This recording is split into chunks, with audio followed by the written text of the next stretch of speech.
Hi YouTube, in this video I will be doing a review of the Indeed Labs PeptaBright moisturizer. It's actually like a serum booster. They don't quite clearly mention that on their website, but yeah, this is what I'm going to be talking about. So I purchased this from Shoppers Drug Mart for $20. This was on sale. Normally it's $25 for a tiny tube like this that only contains 30 ml of product in it.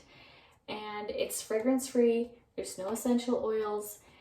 This is also colorant free, so it was obviously attractive to someone like me with sensitive skin who's looking for products that help with pigmentation, hyperpigmentation, and help for people who have hypersensitive, eczema prone skin like I do. So I was really interested in this product, and yeah, let's dive into the details. So I really don't like it when people do reviews and they talk about this product does blah blah blah, and like they basically advertise this product. And I mean, if you are looking for a review on YouTube, it's probably because you are interested in this product and you've read what this product is about on their website or seen it in some capacity, so you'd have a general idea of what the product is. So I don't want to go into, telling you about what this product is meant for. I'm gonna go over what the product claims to be. So they talk about it in a very vague, general sense. They say it improves appearance of uneven skin tone, contains peptides, prevents dark spots and hyperpigmentation, promotes cell turnover. It doesn't have anything in here that really promotes cell turnover, and there's only one peptide, but there is an amino acid derivative. And it says that it doesn't contain hydroquinone, kojic acid, mercury, or parabens. Hydroquinone it's a controversial ingredient, yes, but there are people who can benefit from using that ingredient. I don't think hydroquinone is something that is safe for people of color because it causes ochronosis, which is the blue-gray tinge, and I would think that is way worse than having regular hyperpigmentation. Kojic acid, I've not particularly tried anything with kojic acid, so I'm not sure, but mercury, obviously, okay, yes, that one isn't safe. But parabens are actually really good antimicrobial preservatives, and there is not any good evidence out there saying that it can be disrupting your hormones just sitting on our skin topically. So I don't really agree with parabens being bad. In terms of their claims, it does work, but I don't know. I guess I'm just going to go through my review first and then give you those details later. It only contains one peptide, and the other one is an amino acid derivative. So I've already mentioned that. Okay, so this product actually has 4 ingredients that help towards hyperpigmentation. I'm going to squeeze, this is like literally all done. I'm trying to squeeze out as much as I can.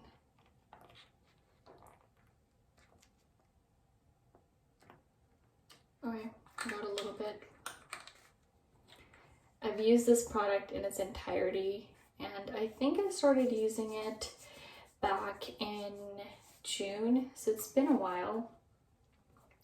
Yeah, so the first ingredient I'm going to talk about is there's 4 ingredients in this formulation that apparently help with hyperpigmentation, generally brightening your skin and improving the look of hyperpigmentation. So the first one is Nona Peptide 1. It's not a common ingredient, it's extremely expensive, and in the INCI list of this product, it's on the very bottom. It's the last compound in this ingredient list. So my guess is that it's used in a very small percentage, but there's no way of knowing what the percentage is. So the Nona Peptide 1 is actually a melanocyte stimulating hormone inhibitor. So it's an antagonist that basically prevents the hormone that causes our melanocytes to go into an overdrive and start producing pigment to stop by binding to those receptors instead of the hormone, melanocyte stimulating hormone. So instead of that, the Nona Peptide binds to that receptor, basically preventing pigmentation. But the studies they did used a very specific percentage, and they found that it does help, but not a lot, and they used it in combination with other ingredients. So that is not the same formulation as this, because if it was the same formulation as many tests, it probably would be a more expensive product. I don't justify the price of this. I don't think this is affordable in any sense. You only need a little bit every night or every morning and night. You can use this morning and night. It's not going to conflict with anything. It is not super lightweight. It is more on the greasy side. But yeah, I mean, if you are really interested, I can see you looking into it. So one interesting study I found was Nona Peptide was used in combination with vitamin C, vitamin E, papain, and niacin. So it's not the same formulation as this, so it's really hard to extrapolate that study results to this formulation, but that is what most people do when they talk about ingredients. Yes, an ingredient can be effective, but you have to consider the formulation they used, and you have to consider how they conducted that study. So this was done on females for a period of 6 weeks, so that's a month and a half, and they saw moderate results, not great, but there is some evidence that it helps with hyperpigmentation. Octidecanoic acid, it is a very structurally similar compound to azelaic acid, which is one of my favorite ingredients for acne, redness, hyperpigmentation. Great for people of color and very accessible here in Canada. If you go talk to your family doctor, ask them about azelaic acid, it helps a lot. So octidecanoic acid is a derivative of that. Not a derivative, structurally similar, so it's a dicarboxylic acid. It has a unsaturated portion in the middle of the compound. Anyway, I'm going to see if I can put that up here somewhere on the screen. That is the compound that is highest in the ingredient list, so my guess would be it's around 4 to 3%. I don't know. But there has been studies looking at octidecanoic acid in comparison to azelaic acid. So they use 10% of octidecanoic acid with benzoyl peroxide and compared it to 10% of azelaic acid with benzoyl peroxide, and the results were very similar. The reason for interest in octidecanoic acid is that azelaic acid, even though it's generally well tolerated, there are people who don't tolerate it well. So octidecanoic is supposed to be an alternative to that is more gentle. But again, do not go for this because it has an alternative to azelaic acid. Like, it's probably not at a high enough concentration to see an improvement in acne. I don't think I can attribute improvement to acne with this. Next compound is phenylethyl resourcinol. It is a highly unstable compound. It is also in the Hylamide C25 vitamin C serum. Yeah, it's in there. So the limitation of this compound, which is phenylethyl resourcinol, is that it needs a liposomal lipid carrier to be delivered to the skin. So that is why this formulation is more on the creamy more moisturizing side, so my dry skin really enjoys it. If you're particularly averse to the more moisturizing heavy feel, you might not like it. It's not greasy at all, but it's definitely something a dry skin person like me enjoyed. In terms of texture, it does not pill at all, so that is another benefit. So there was a study that looked at 12 weeks of application period, and again, this was combined with other ingredients like undecanoyl phenylalanine, which is another ingredient also in this product. And there was some evidence, again, it was not like, it didn't improve hyperpigmentation completely, but it was moderate change. But that moderate change itself was significant, which is why people did the study and published it. Again, it was used at a 0.5% in the study, and it was looked at for 12 weeks, morning and night application. But 12 weeks is like 3 months. That's a long time. And I don't know if this has 0.5%. It could have 0.5% in here. I don't know. The last compound is undecanoyl. Why is this such a tongue twister? Undecanoyl phenylalanine. That is the last compound I'm going to be talking about.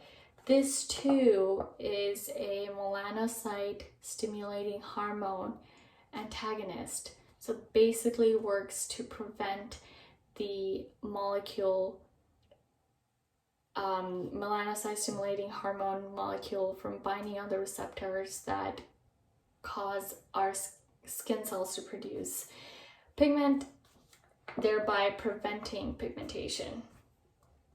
So there was a double-blinded study using 2% of this, and again, the lesions were compared from 4 weeks to 12 weeks, and there was a difference in redness and hyperpigmentation. Again, not a huge difference, but moderate yet significant difference. So yeah, I mean, all 4 of the except for octidecanoic acid, all the other 3 ingredients have shown moderate impact on improvement in hyperpigmentation. So a moderate impact is not it's not super exciting to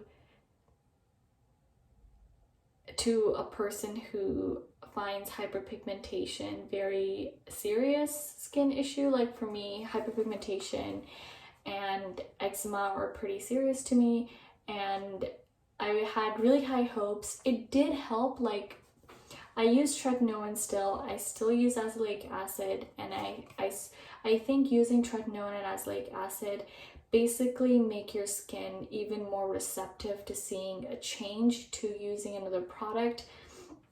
And I did see a difference in my skin, so overall appearance of my skin has improved. I see more brightness. So yes, it does make an improvement, but for $20 for a tiny tube, and I used a very small amount, it took me over a month to notice a difference. So you have to be extremely patient if you're going to go ahead and purchase this. Is it worth $20? Not really. $20 is a lot of money for 30 ml of product. If you're a minimalist, this is not for you, because you're going to go through this very quickly. If you have serious skin pigmentation issues that you don't know how to address, I would suggest talking to your family doctor, and hopefully they suggest something that will actually help.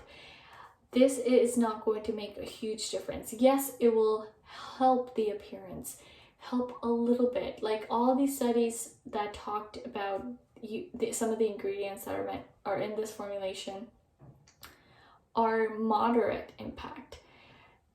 Moderate doesn't mean that it's going to basically go from like not having the pigmentation entirely. Like, of course, your pimple marks will eventually go away, but like the more deeper sunspots or hyperpigmentation scars,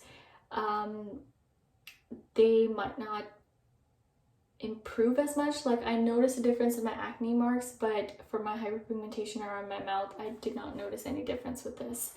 So sadly, even though I have another tube of this, I will not be repurchasing this.